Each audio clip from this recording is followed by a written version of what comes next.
இயேசு கிறிஸ்துவின் பரிசுத்த நாமத்திற்கு ஸ்தோத்திரம். கிறிஸ்து பிரியமானவர்களே, இந்த நாளினுடைய செய்தியின் தலைப்பு ஊனம். ஊனம், டிசபிலிட்டி. ஆமென். ஊனம் என்ற தலைப்பிலே நாம் சில காரியங்களை தியானிக்க பரிசுத்த ஆவியானவர் நமக்கு உதவுவாராக. ஹல்லேலூயா. மிக முக்கியமாக இந்த நாளில் நான் பேச போகிறேன். இந்த நாள் மாற்றமல்ல, எப்பொழுதும் பேசுகிற எந்த செய்தியிலும் கூட நீங்கள் கருத்தாய் அதை கவனிக்க வேண்டும். கருத்தாய் அந்த சீக்வன்ஸு அது கரெக்டாக அதை ஃபாலோ பண்ணாதான் இதை சரியாக விளங்கி கொள்ள முடியும். எத்தனை பேர் ரெசிபி பார்த்து யூடியூப்பில் பார்த்து சமைப்பீங்க? எத்தனை பேருக்கு அந்த அனுபவம் இருக்கு? வேற யாரும் இல்லையா? இருக்கு, ரொம்ப பேர் இருக்கிறீங்க. சொல்றத சொல்லபடி கரெக்டா அளவு எது முடிஞ்சதுன்னு செஞ்சா சாப்பாடு மாதிரி வரும், உணவு மாதிரி வரும். இல்லை என்றால் முன்ன பண்ணிட்டாரு. அப்படியா? ஓகே. அதே போல நீங்கள் நம்ம ஏதாவது பொருட்கள் வாங்கணும் என்று சொன்னால் நம்ம சொந்தமா அசெம்பிள் பண்ற மாதிரி பொருட்கள் வரும் இல்லையா? ஃபர்னிச்சரா இருக்கட்டும், வேற என்னது சொந்தமா பூட்டுற மாதிரி அப்படியே பார்சல்ல வந்துடும். நம்ம சொந்தமா எடுத்து பூட்டணும், அப்படிதானே? அதில் ஒரு மேனுவல் கொடுத்துருப்பாங்க. முதல் ஸ்டெப் என்னது, ரெண்டாவது என்னது, மூன்றாவது என்ன, அப்படி கொடுத்துருப்பாங்க இல்லையா? அதை சரியா நம்ம செய்யணும். ஒரு மேஜை வாங்கணும்னா அதை சொல்ற மாதிரி செய்யணும். செஞ்சோம்னா அது மேஜையா இருக்கும். இல்லைன்னா அதுக்கு நம்ம தான் பேர் வைக்கணும் புதுசா. சரியா? அதாவது நான் இன்னைக்கு கோழிக்கறி வைக்கிறேங்க, நீங்க வரீங்க, பேர் நாங்கள் வச்சுக்கிறோம், அந்த மாதிரி ஆயிடக்கூடாது. கோழி குழம்பாவே இருக்கணும். அப்ப என்ன மிக முக்கியம், அதை சரியாக ஃபோக்கஸ் பண்ணி கேட்கணும். கொஞ்ச நேரம் தானே, ஒரு அவர் தானே பேசுறோம், கஷ்டமா நமக்கு ரொம்ப டிஸ்டர்பன்ஸ்லாம் இல்லை தானே? சரியா நல்லா அழகான இடம் கர்த்தர் கொடுத்துருக்கிறார், நல்லா ஏர்கான் இருக்குது, நல்லா தெளிவான பிஏ சிஸ்டம், அழகான முகம், தாடிகள் வேற இருக்குது.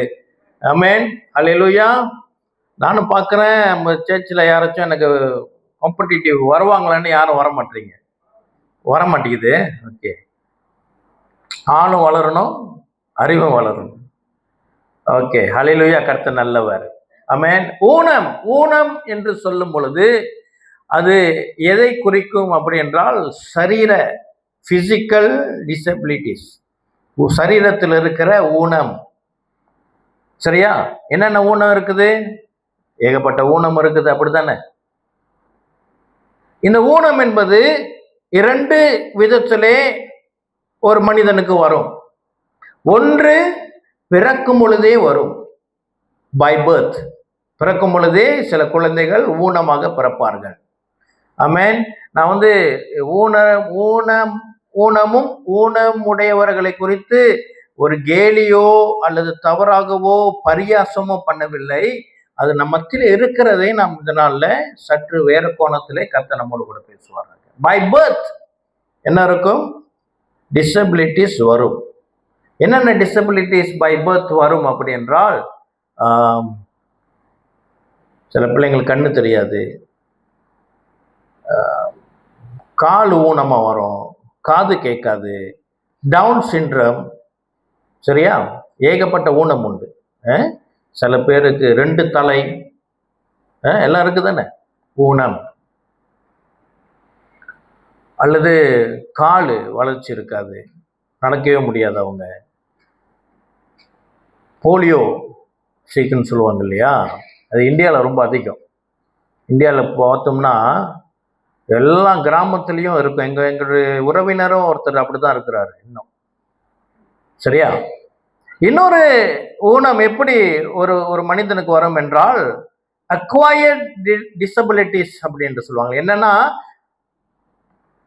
பெறப்பட்ட குறைபாடுகள், நம்ம பெற்றுக்கொண்ட, நல்லதான் பிறந்தோம், ஆனாலும் சில காரியங்களினாலே நாம் ஊனமாய் விடுகிற ஒரு சூழ்நிலை. ஒரு ஒரு நபர் நல்லா இருக்கிறார், அவர் என்ன செய்கிறார், ஏதோ சில காரியங்களிலே ஊனம் ஆயிடுறாங்க. ஓகேயா? என்ன ஊனங்கள் இருக்குது அப்படின்னு நம்ம கூகுள்ல போய் பார்த்தோம்னா அவங்க ஏறக்குறைய ஒரு 24 மேஜர் டிசபிலிட்டிஸை பற்றி சொல்றாங்க. 24 மேஜர், முக்கியமானது 24. அதுல பிரிவாக பிரித்தோம் என்றால் அது கணக்கு இல்லாதது அவ்வளவு அவ்வளவு இருக்குது. சரியா? அதுல நான் 24 எழுதிட்டு வரல, ஒரு 6 எழுதி இருக்கிறேன். அது நம்ம லேசாக பார்த்துட்டு நம்ம இந்த பிசிக்கல் டிசபிலிட்டிஸை பத்தி பேசல, நம்ம வேற காரியத்தை குறித்து தியானிக்க. இது நமக்கு வந்து அஸ்திபாரம். இது விளங்குனுச்சுன்னா அது விளங்கும். ஓகே, சரி. முதலாவது என்னன்னா ஹியரிங் இம்பேர்மெண்ட், அதாவது காது, செவி. நம்ம காது கேட்கறது இருக்கு இல்லையா, செவி. நம்முடைய செவியில இருக்கிற குறைபாடுகள் இது எப்படி வரும் என்றால் பிறப்பிலும் வரும், அல்லது நாம் அதை பெற்றுக்கொள்ளவும் முடியும். எப்படி என்றால் ஆக்சிடென்டா இருக்கலாம், பை ஆக்சிடென்ட், அல்லது ஏதோ ஒரு நோய் வந்து அந்த மாதிரி ஆயிடலாம். இந்த மாதிரி குறைபாடுகள் உண்டு. சில பேர் நல்லா தான் இருப்பாங்க, இத்தனை வயசு வரைக்கும் நல்லா இருந்தாங்க, அவங்க ஒரு 10 வயசுல ஒரு காய்ச்சல் வந்துச்சு, அதிலிருந்து அவங்க படுக்க ஆயிட்டாங்க, அதுக்கப்புறம் அவங்கள ஏந்திரிக்க முடியல. அந்த மாதிரியும் உண்டு. என்னுடைய நண்பர் ஒரு பாஸ்டர், அவருக்கு வந்து 3 பிள்ளைங்க,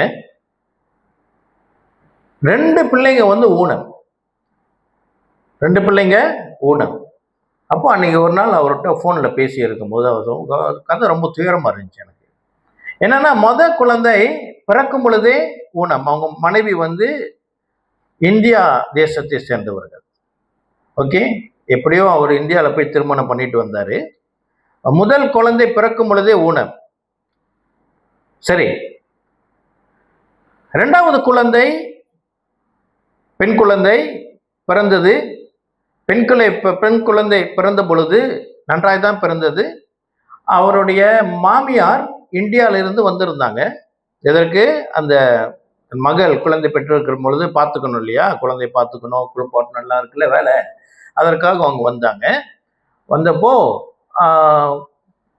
குழந்தை பிறந்து எனக்கு எவ்வளவு நாளும் தெரியல, மேபி 1 மாதத்துக்குள்ளாக ஞாயிற்றுக்கிழமை அன்று காலையிலே ஆராதனை, ஒரு பாஸ்டர் தானே, காலையில் ஆராதனைக்கு கிளம்பும் பொழுது அப்போ இவர் சொல்லியிருக்கிறாரு மாமியார்ட்ட, வாங்க எல்லாரும் கிளம்பி நீங்களும் வாங்க, அங்க அங்க ஒரு தனி ரூம் கூட இருக்கு, நீங்க அங்க கூட குழந்தைய வச்சு பார்த்துக்கலாம், ஒன்றும் பிரச்சனை இல்லை. வாங்க. இல்லை நான் வீட்லயே பார்த்துக்கிறேன், நான் வீட்லயே பார்த்துக்கிறேன்னு மாமியார் பிடிச்ச புடியா வீட்லயே இருந்தாங்க.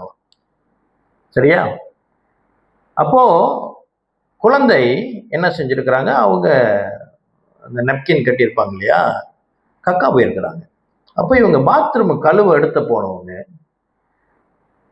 வழுக்கி உளுந்து அதோடைய குழந்தை, பச்சை குழந்தை தலை தொட்டில எங்க அடிபட்டு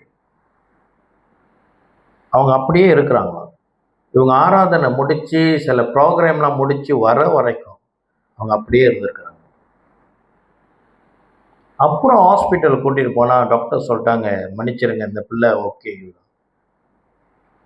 ஊனம், நல்லா பிறந்த பிள்ளை, ஒரு விபத்துல ஊனமாயிருச்சு. 2 அவர் சொன்னாங்க, அவங்க அடிப்பட்ட உடனே பக்கத்துல ஆளுங்களை கூப்பிட்டு ஹாஸ்பிட்டல் ஏதாச்சும் போயிருந்தாங்களே, அவருக்கு ஃபோன் பண்ணி சொல்லியிருந்தாவது ஏதாச்சும் செஞ்சு காப்பாத்திருக்கலாம். ரொம்ப நேரம் ஆச்சு, 4-5 மணி நேரம் அடிப்பட்டு அந்த பிள்ளை அப்படியே இருந்திருக்குது. துயரமால கேட்கறதுக்கு, ஊனம். சரியா? அப்போ இன்னொரு பிசிக்கல் டிசபிலிட்டிஸ், பிசிக்கல் கை காலு ஊனம், காது கண்ணு ஊமையாக இருக்கும், ஏகப்பட்ட ஊனம் இருக்குது. அதுவும் பிறக்கும் பொழுதே உண்டு, அல்லது விபத்து நோய் இந்த மாதிரி வர்றதுல, வைரஸ் அட்டாக் இதுலயாச்சும் அந்த மாதிரி ஊனம் வரும்.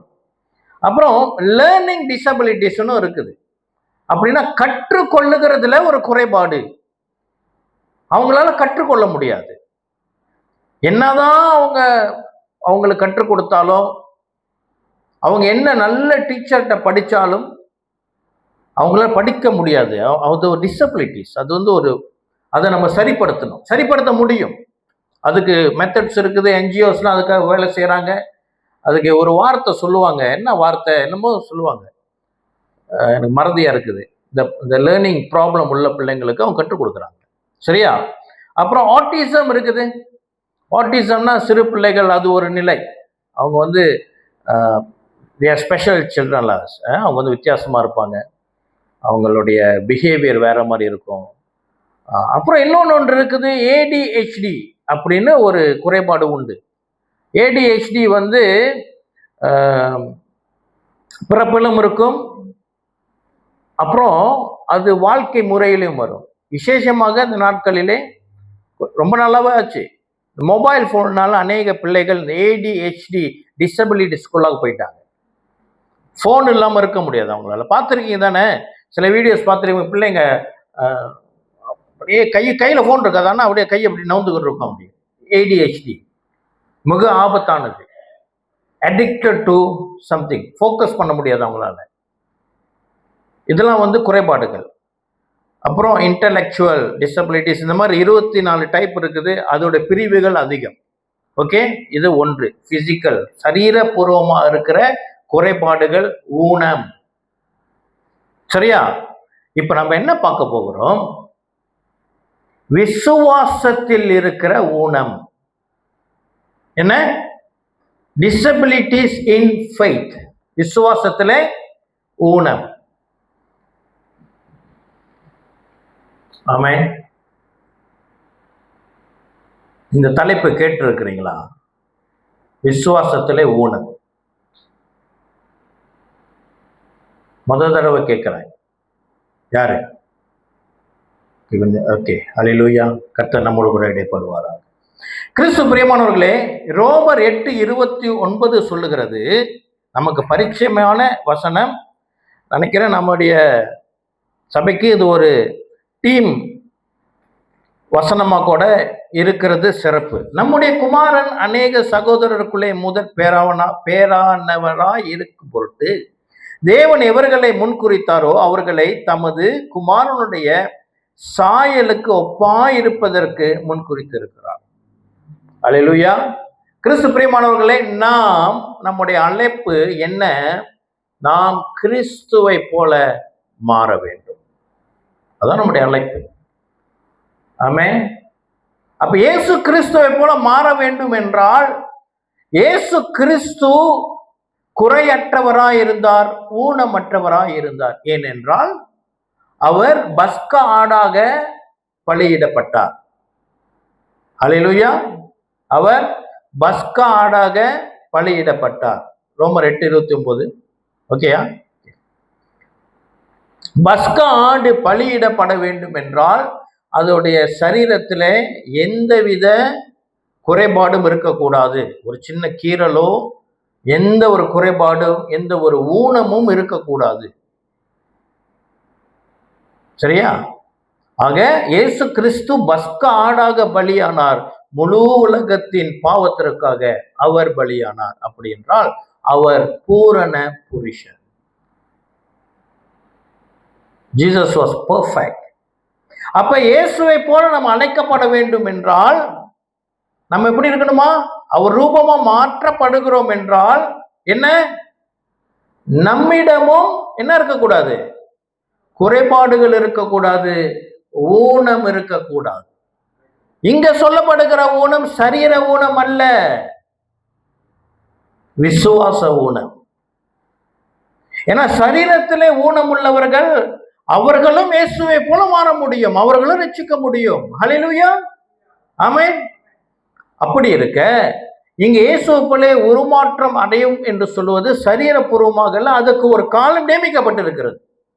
நல்ல கேளுங்க, ஒரு கால் இல்லாதவர், கால் நொண்டி நடக்க முடியாதவர் ரட்சிக்கப்பட்டு, ஒரு கை இல்ல, ஒரு கண் இல்ல, 2 கண்ணும் இல்ல, காது கேட்காது இருக்கிற நபர் ரட்சிக்கப்பட்டு அவர் கர்த்தருக்கென்று வாழ்ந்து அவருக்கு குறிக்கப்பட்ட நாள் எது?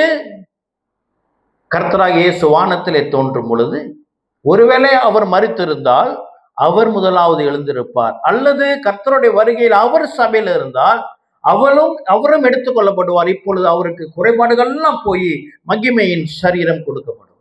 இனி அவர் நொண்டி அல்ல, இனி குருடர் அல்ல. சரீர குறைபாடு தேவ ராஜ்யத்திலே ஒரு குறை அல்ல. ஹல்லேலூயா. நம்முடைய மேன்மை, தேவ ராஜ்யத்தில் இருக்கிற மேன்மை என்ன? கர்த்தர் நம் இருதயத்தை பார்க்கிறவராக இருக்கிறார். ஹல்லேலூயா. ஆமென். அப்ப விசுவாசம் என்பது எங்க? இருதயத்தின் கிரியை, இருதயத்திலே காணப்படுகிற ஒன்று மறைவானது. அந்த விசுவாசத்திலே ஊனம் இருந்தது என்று சொன்னால் அது ஆபத்து. அது ஆபத்து. எப்படி என்று நான் விளக்குகிறேன். கர்த்தர் நல்லவர். ஏன் கர்த்தராகிய இயேசுவை போல நாம் மாற வேண்டும்? ஏன் இயேசு நம்மை தேடி வந்தார்? என்ன படைத்தவர் அவர்தானே, சரியாதாங்க படைத்தார். அப்படி என்றால் ஆதாம் செய்த பாவத்தின் ஆதாம் மூலியமாக பாவம் பூமிக்குள்ளாக புகுந்ததுனாலே இதோ தேவ சாயலை இழந்தவர்களாக இருந்த நம்மை அவர் தேடி ரட்சிக்க வந்தார். அப்போ ஆண்டவர் படைப்புல குறைபாடு இல்லை, மாறாக பாவம் வந்து மனிதனை குறை உள்ளவனாக, ஊனம் உள்ளவனாக மாற்றிற்று. இப்போ மனிதனை ரட்சிக்க கர்த்தர் வந்தார். கர்த்தர் வந்தது மாத்திரமல்ல,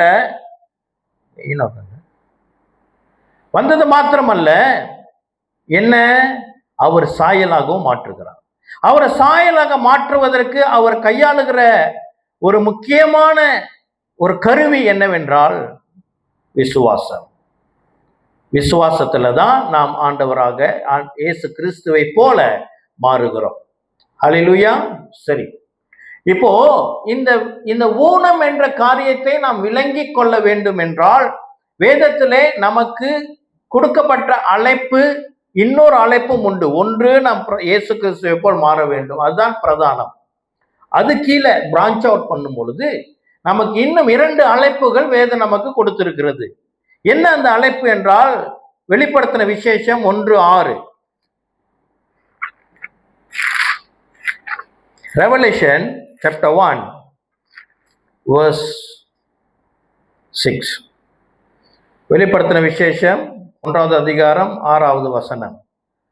நம்மிடத்தில் அன்பு கூர்ந்து தமது இரத்தத்தினாலே நம்முடைய பாவங்கள் அற நம்மை கழுவி நம்முடைய பிதாவாகிய தேவனுக்கு முன்பாக நம்மை ராஜாக்களும் ஆசாரியர்களும் ஆக்கின அவருக்கு மகிமையும் வல்லமையும் என்றென்றைக்கும் உண்டாயிருப்பதாக. ஆமென். ஆமென். கிறிஸ்து பிரியமானவர்களே, நமக்கு தெரிய வேண்டும் என்ன? கர்த்தர் நம்மை ராஜாக்களாகவும் ஆசாரியர்களாகவும் தெரிந்திருக்கிறார். ராஜா என்பது என்ன? ஆளுகை செய்கிறது. ஆசாரியன் என்பது என்ன? ஊழியம் செய்வது. ஆமென். நம்மை ஆளுகை செய்கிறவர்களாகவும் கர்த்தர் நம்மை தெரிந்திருக்கிறார். அவருக்கு ஊழியம் செய்கிறவராகவும் கர்த்தர் நம்மை எடுத்திருக்கிறார். ஹல்லேலூயா. சரி, இப்போ இந்த லேவியன் ஆசாரியனுடைய அழைப்பு என்ன? ஆசாரியனுடைய தகுதி என்ன? ஒருவன் லேவிய கோத்திரத்தில் இருக்கிற ஒருவன் ஆசாரியனாக நியமிக்கப்பட வேண்டும் என்றால் அவனுக்கு இருக்கிற குவாலிஃபிகேஷன், தகுதி என்ன என்று வேதத்தில் தெளிவாக எழுதப்பட்டிருக்கிறது. லேவியர் ராகமம் 21வது அதிகாரம், லேவிட்டேக்கர் 21. லேவியர் ராகமம் 21 வசனங்கள் 16 24 முடிய நான் வாசிக்கிறேன். லேவியர் ராகமம் 21 முழு அதிகாரமும் நீங்க வீட்டில் போய் வாசித்தீர்கள் சிறப்பாக இருக்கும். பின்னும் கர்த்தர் மோசேயை நோக்கி, நீ ஆரோனோடே சொல்ல வேண்டியது என்னவென்றால், உன் சந்ததியாருக்குள்ளே அங்கவீனம் உள்ளவன் தலைமுறை தோறும் தேவனுடைய அப்பத்தை செலுத்தும்படி சேரலாகாது. என்னது? ஆசாரிய ஊழியத்தை குறித்து ஆரோனுக்கிட்ட சொல்ல வேண்டியது என்னன்னு மோசே கிட்ட ஆண்டவர் பேசுகிறார். என்னவா? அங்கவீனம், அதாவது ஊனம் உள்ளவர்கள் இந்த ஊழியத்தை செய்ய முடியாதாம். இன்னும் நிறைய லிஸ்ட் இருக்குது. அங்கவீனம் உள்ள ஒருவனும் அணுகலாகாது. குருடனும் சப்பானியானவனும் மன்னிக்கவும், குருடனானாலும் சப்பானியானாலும் குறுகின அல்லது நீண்ட அவயமுள்ளவன் ஆனாலும் கால் ஒடிந்தவன் ஆனாலும் கையொடிந்தவன் ஆனாலும் கூணனானாலும் குள்ளனானாலும் பூவிழுந்த கண்ணன் ஆனாலும் சொரியனானாலும் அசர் உள்ளவன் ஆனாலும் விதை நசுங்கினவன் ஆனாலும் அணுகலாகாது. ஆசாரியனாகிய ஆரோனின் சந்ததியரில் அங்கவீனமுள்ள ஒருவனும் கர்த்தனின் தகன பலிகளை செலுத்த சேரலாகாது. அவன் அங்கவீனம் உள்ளவனாகையால் அவன் தேவனுடைய அப்பத்தை செலுத்த சேரலாகாது. அவன் தன் தேவனுடைய அப்பமாகிய மகா பரிசுத்தமானவைகளிலும் மற்ற பரிசுத்தமானவைகளிலும் புசிக்கலாம். ஆனால் சரி, அங்க போக வேணாம், முடிச்சிடும். ஆனாலும் அவன் அங்கவீனம் உள்ளவானையால் அவன் என் பரிசுத்த ஸ்தலங்களை பரிசுத்த குலைச்சல் ஆக்காதபடிக்கு திரைக்குள்ளே போகாமலும் பலிபீட தண்டையில் சேராமலும் இருப்பானாக. நான் அவர்களை பரிசுத்தமாக்குகிற கர்த்தர் என்று சொல் என்றார். மோசே இவைகளை ஆரோனோடும் அவன் குமாரரோடும் இஸ்ரவேல் புத்திர அனைவரோடும் சொன்னான். கிறிஸ்து பிரியமானவர்களே, கவனமாய் கேட்போம். என்னவென்றால், சரீரத்திலே ஊனமுள்ள யாவரும் ஆசாரிய ஊழியம் செய்ய முடியாது. ஆமென். ஆனால் புதிய உடன்படிக்கையிலே கர்த்தராகிய இயேசு கிறிஸ்து சிலுவையிலே நமக்கு சம்பாதித்து கொடுத்த இந்த விலையேற பெற்ற ரட்சிப்பின் மகிமை என்ன? இனி நான் கர்த்தருக்கென்று ஆசாரியனாக தெரிந்து கொள்வதற்கு நான் இஸ்ரவேலனா இருக்க தேவையில்லை. அதிலே நான் லேவி கோத்திரத்தனாக இருக்க தேவையில்லை. லேவி கோத்திரத்தில் ஆரோனின் சந்ததியில வர தேவையில்லை. எனக்கு ஊனம் இருக்குதோ ஊனம் இல்லையோ, கை இருக்குதோ கால் இல்லையோ, கண் இருக்குதோ காது இல்லையோ, நான் கர்த்தருக்கு ஆசாரியனாக முடியும். இது புதிய ஏற்பாட்டின் ஆசீர்வாதம். அல்லேலூயா, ஆமென்.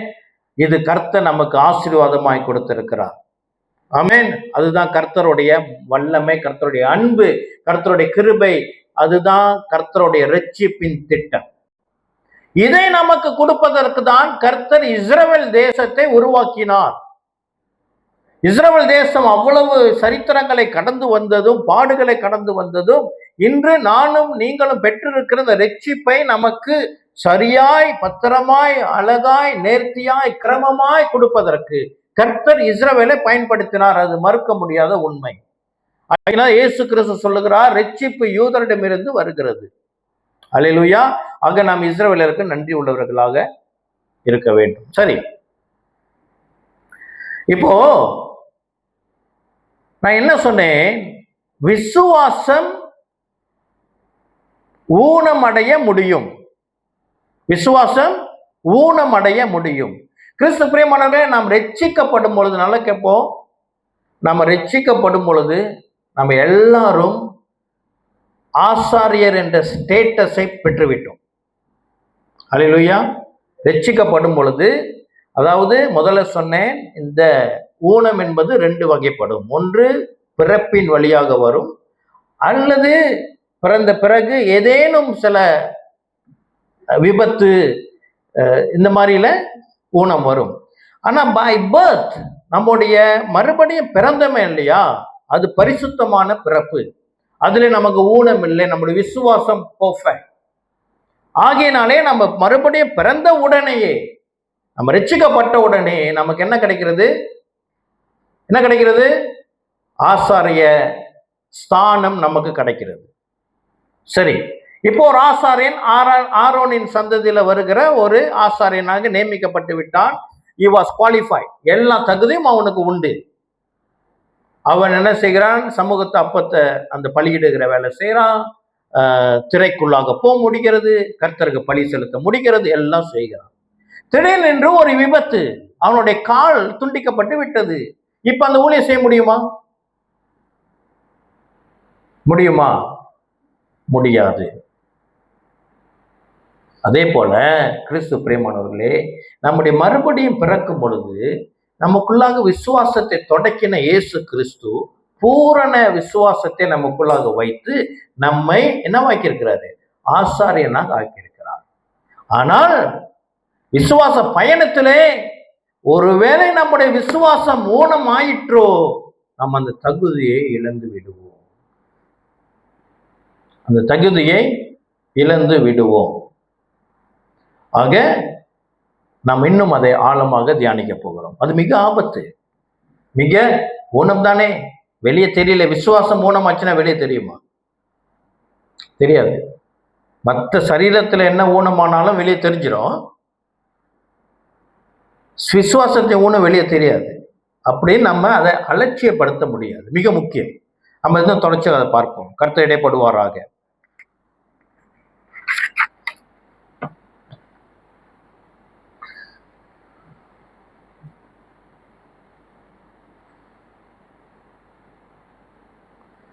கிறிஸ்து பிரியமானவர்களே, நாம் மறுபடியும் பிறந்து நம்ம விசுவாசம் கர்த்தரால் தொடக்கப்பட்டது, கர்த்தரால் அது ஒரு நிறைவுக்கு வரும் என்று வேதம் சொல்லுகிற பிரகாரம் நம்ம விசுவாசத்தில் பிறந்த நமக்கு ஒரு இலக்கை கர்த்தர் கொடுத்திருக்கிறார். ஒரு இலக்கு உண்டு. we have target, we have destination. நமக்கு ஒரு டார்கெட் இருக்கு, ஒரு இலக்கை நம்ம அடைய வேண்டும். எந்த அந்த இலக்கு அப்படி என்றால், முடிந்த வெள்ளிக்கிழமை நாம் பைபிள் ஸ்டடியில பார்த்தோம். நான் மறுபடியும் அதை பேசுகிறேன். எபேசியர் 4வது அதிகாரம் 11வது வசனம்.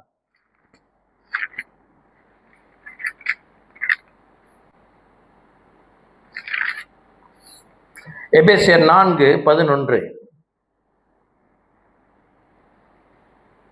மேலும் எபேசியன்ஸ் 4:11, மேலும் நாம் அனைவரும் தேவனுடைய குமாரனை பற்றும் விசுவாசத்திலும் அறிவிலும் ஒருமைப்பட்டவர்களாகி கிறிஸ்துவனுடைய நிறைவான வளர்ச்சியின் அளவுக்கு தக்க பூரண புருஷராகும் வரைக்கும். என்னவா? நமக்கு ஒரு கோல் இருக்கிறது.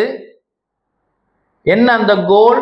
ஒரு டார்கெட் இருக்கிறது, ஒரு இலக்கு உண்டு. என்ன அந்த இலக்கு அப்படி என்றால், நானும் நீங்களும் விசுவாசத்திலே, இயேசு கிறிஸ்துவை விசுவாசிக்கிற விசுவாசத்திலே அவரை போலவே வளர்ச்சி அடைந்து அவரை போலவே மாற வேண்டுமாம். ஆமென். பூரண புருஷராக வேண்டும். அது நமக்கு இருக்கிற டார்கெட். அப்ப நமக்கு ரெஃபரன்ஸ் யார கொடுக்கப்படுகிறது அப்படி என்றால், இயேசு கிறிஸ்துவே தான் நம்முடைய ஒரு அளவு. இந்த அளவுக்கு நம்ம வர வேண்டும். அப்ப இயேசு கிறிஸ்துவை போலவே நாம் விசுவாசத்திலே வளர வேண்டும் என்று வேதம் சொல்லுகிற பிரகாரம் நமக்கு என்னது? நம்முடைய விசுவாசம் வளர்ச்சிக்குடையது. ஒரு குழந்தை பிறந்து 20 வருஷம் அப்படியே இருக்குது. அது ஊனமா நல்ல வளர்ச்சியா?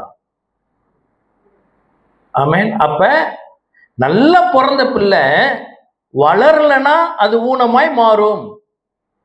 கர்த்தர் நம்மை நேர்த்தியான பிள்ளைகளாக நம்மை மாற்றினார். ஹல்லேலூயா. அவர் விசுவாசிக்கிற யாவருக்கும் பிள்ளைகளாகிற அதிகாரம் கொடுக்கப்பட்டிருக்கிறது. பிறந்த நம்ம வளரலனா ஊனம். 20 வருஷமா நான் அப்படியே தான் இருக்கிறேன். சர்ச்சுக்கு போகலாம், வரலாம், ஆனா விசுவாசத்துல வளர்ச்சி இல்லைன்னா அது ஊனம். ஊனமானால் என்ன நடக்கும் என்று நான் கடைசியில சொல்றேன். சரியா? ஆக நமக்கு ஒரு இலக்கு உண்டு.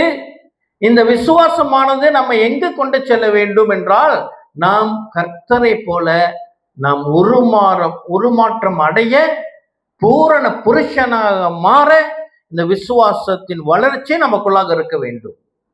இல்லை என்றால் நம்ம பூரண புருஷனாக இருக்க மாட்டோம், ஊனம் உள்ள புருஷனாக மாறும். will become OKU. அநேக கிறிஸ்தவங்களுக்குள்ளாக OKU ஸ்டேட்டஸ் வச்சுக்கிட்டு இருக்கிறாங்க. அவங்களுக்கு அநேக பிரிவிலேஜ் கொடுக்கிற சபைகளும் உண்டு. இட்ஸ் ஓகே, உங்களுக்கு இட்ஸ் ஓகே, இட்ஸ் ஓகே. சபைகள் உண்டு. இவன் LGBTQ, இட்ஸ் ஓகே. எங்க சபை உங்களை வர வைக்கும். நீ பப்ல வேலை செய்யறியா? எங்க சபை உங்களை வர வைக்கும். ஆக்சுவலி அதுக்கு நான் மறுப்பு தெரிவிக்கல, உண்மைதான். இங்க வந்தால் தான் மாற முடியும். ஆமென், அல்லேலூயா. இதை நம்ம என்ன செய்ய, நம்ம அங்கீகரிக்கவில்லை, ஆனாலும் நாம் அவர்களை வர வைக்கிறோம். அன்பு செலுத்தி கர்த்தர் அவர்களை மாற்றுவார்கள். இங்க வந்தும் மாறல அப்படின்னா சாரி.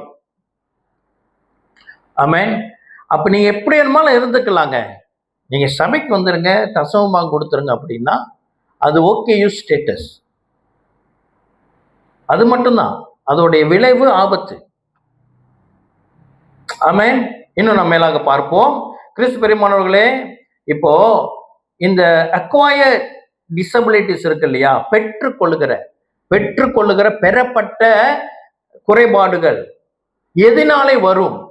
சரீரத்திலே பிறக்கும் பொழுது நல்ல பிறந்த ஒரு குழந்தை வளர வளர வளர, அது எந்த வயதாக இருக்கட்டும், சிறு பிள்ளையில ஆக்சிடென்ட் நடக்கலாம். நம்ம ஒரு எக்ஸாம்பிள் சொன்னேன், நல்ல பிறந்து ஒரு மாசத்துக்குள்ள நடந்த விபத்து.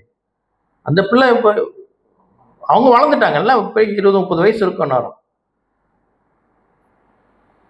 கர்த்தர் சோத்திரம், அந்த பாஸ்டருக்கு ஒரு ஆண் பையன், ஒரு 3வது ஒரு குழந்தை பிறந்து அவன் நல்லா இப்போ சம்பாதித்து நல்லா போகிற ஒரு நல்ல காரியம் உண்டு. கர்த்தருக்கு சோதரம். அப்போ என்ன நடந்தால் எது ஒரு மனிதனை ஊனமாக மாற்றுகிற? நல்லா பிறந்த மனிதன் எதனாலே ஊனமாக்கப்படுகிறான் என்றால் ஒரு சில காரியங்கள் சொல்லப்படுகிறது. முதலாவது என்னன்னா விபத்துகளிலே ஒரு மனிதன் ஊனமாக முடியும். சரியா?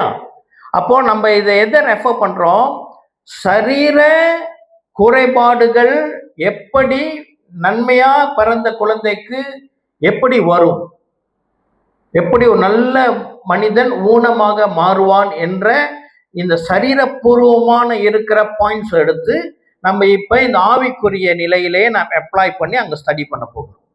Okay, clear? சரி. இப்ப சரீரத்திலே ஒரு மனிதன் எப்படி ஊனமாக முடியும், என்ன அதோடைய சாத்தியம் என்றால் விபத்து. எப்படியெல்லாம் விபத்து நடக்கும் சொல்லுங்க? எப்படியெல்லாம் விபத்து நடக்கும்?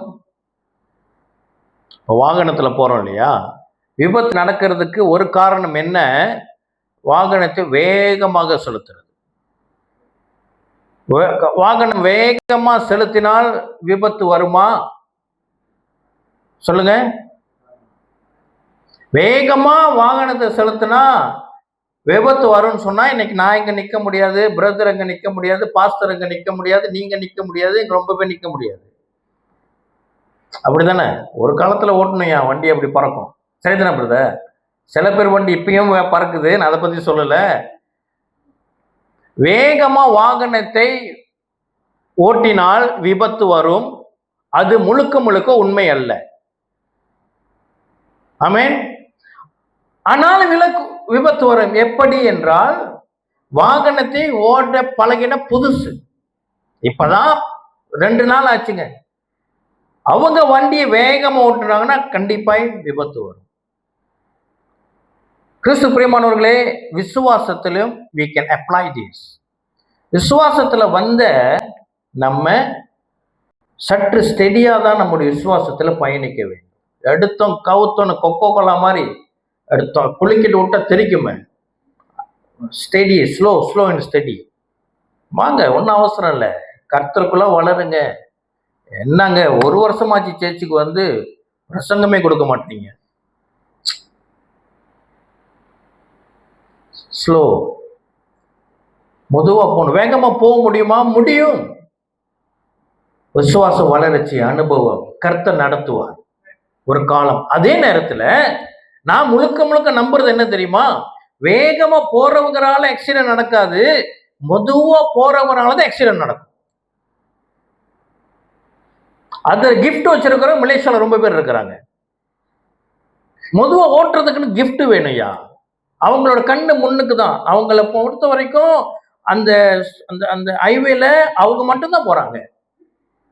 பின்னால யாரும் வரல, சைட்ல யாரும் வரல, அவங்க கண்ணு முன்னுக்கு தான். அந்த கண்ணாடிலாம் அவங்களுக்கு வேலை செய்யாது, சைட் மீரெல்லாம் வேலை செய்யாது, அப்படியே போவோம்.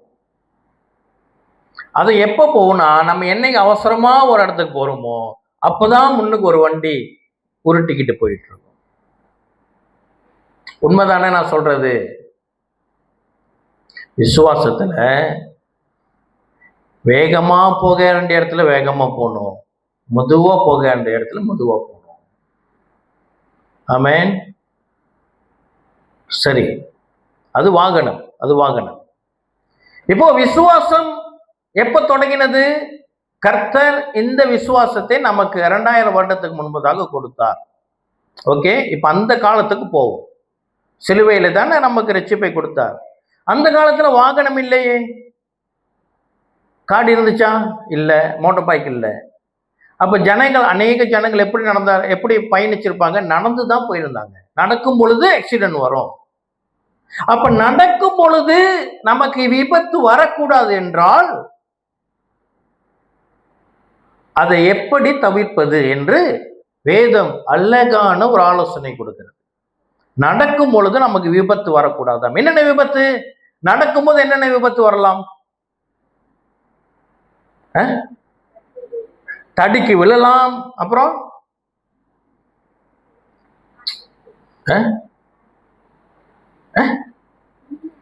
குழியில விழுவலாம்.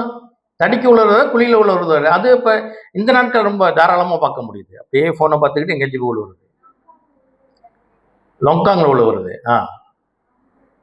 இல்லை, இப்போ நம்ம யூடியூப்ல போடுறோம்ல, என்னுடைய உறவினர்கள் இந்தியாவிலலாம் பார்க்குறாங்க. அவங்க கேட்க போறாங்க, லொங்காங்னா என்ன அப்படின்னு கேட்க போறாங்க. சாக்கடை. சரியா? அப்புறம் வேற என்னது? எங்கேயாச்சும் போய் மோதிக்கிறது. இருட்டுல போறோம், முன்னுக்கு என்ன இருக்குன்னு தெரியல, போய் பட்டுன்னு மோதிக்கிறது. வேற, அப்போ நம்ம நல்லா போயிட்டு இருப்போம், எவனாச்சும் வந்து இடிப்பான். நம்ம நல்லா, அது கூட சொல்லணும், நம்ம பார்த்து கவனமா போகணும் இல்லையா? வேற என்ன? வழியில நடக்கும் பொழுது பாம்பு கடிக்கலாம், விபத்து. ஏதாச்சும் பூச்சி அல்லது ஏதோ மிருகம் ஏதாச்சும் வந்து நம்ம தாக்கலாம், விபத்து தானே அது. சரியா? என்னது?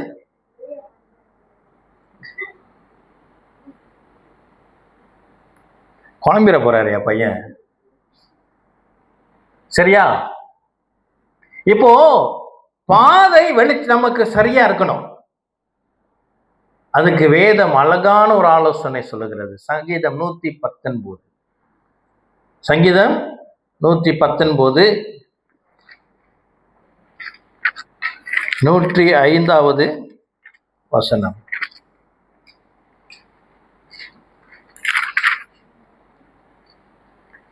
Psalms 119 verse 105. உம்முடைய வசனம் என் கால்களுக்கு தீபமும் என் பாதைக்கு வெளிச்சமுமாய் இருக்கிறது. ஹல்லேலூயா. வேதத்தில் இருக்கிற அநேக, முழு வேதத்திலும் அநேக அருமையான அழகான வசனங்களிலே இது ஒரு அழகான வசனம். இதை குறித்து கொள்ளுங்க, இதை வீடுகளில் மாட்டி வைங்க, உள்ளத்துல மெமரைஸ் பண்ணிக்கிங்க. கர்த்தர் நம்மை வழி நடத்துவார். கிறிஸ்து பிரியமானவர்களே, விசுவாச பயணத்துல நம்ம எந்த விபத்திலும் மாட்டி ஊனமாக கூடாது என்றால் நம்முடைய பாதை எப்படி இருக்கணும்? வெளிச்சமா இருக்கணும். வெளிச்சம் என்னவாம்? உம்முடைய வசனம். ஹல்லேலூயா. வசனம் இல்லாத விசுவாசம் விபத்திலே அகப்படும். விபத்திலே அகப்பட்டது என்று சொன்னால் விசுவாசம் மூனமடையும். விசுவாசம் மூனமடைந்தால் நமக்கு ஆசாரிய ஊழியம் கிடையாது. It's very serious. லேசான காரியம் இல்லை. ஏன்னா பைபிள் படிக்கிறது இல்லைங்க, பிரசங்கம் கேட்கறது இல்லைங்க, அது லேசான காரியம் அல்ல. It's very important. ஆமென். ஏன்னா வசனம் இல்லை, நம்ம விசுவாச பாதையில் நமக்கு வெளிச்சம் இல்லை. எங்க போகணும், எங்க வரணும், எதை செய்யணும், எதை செய்யக்கூடாது நமக்கு தெரியாது. எங்கேயாச்சும் போய் மாட்டிக்கும், ஏதாச்சும் ஒரு குழியில விழுந்துருவோம். விழுந்துச்சோ நமக்கு அவயங்கள் அடிபடும். விசுவாச அவயங்கள் அடிபட்டால் ஊனம் அடைவோம். ஊனம் அடைந்தால் அதோட விளைவு என்ன அப்படி கடைசியில காட்டும். அடுத்து என்ன?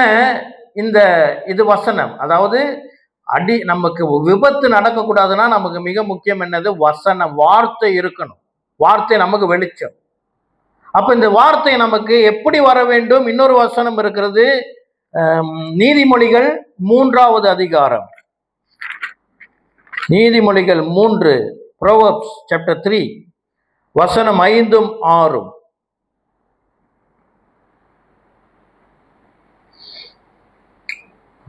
உன் சுய புத்தியின் மேல் சாயாமல் உன் முழு இருதயத்தோடும் கர்த்தரில் நம்பிக்கையாய் இருந்து உன் வழிகளெல்லாம் அவரை நினைத்துக்கொள், அப்பொழுது அவர் உன் பாதைகளை செவைப்படுத்துவார்.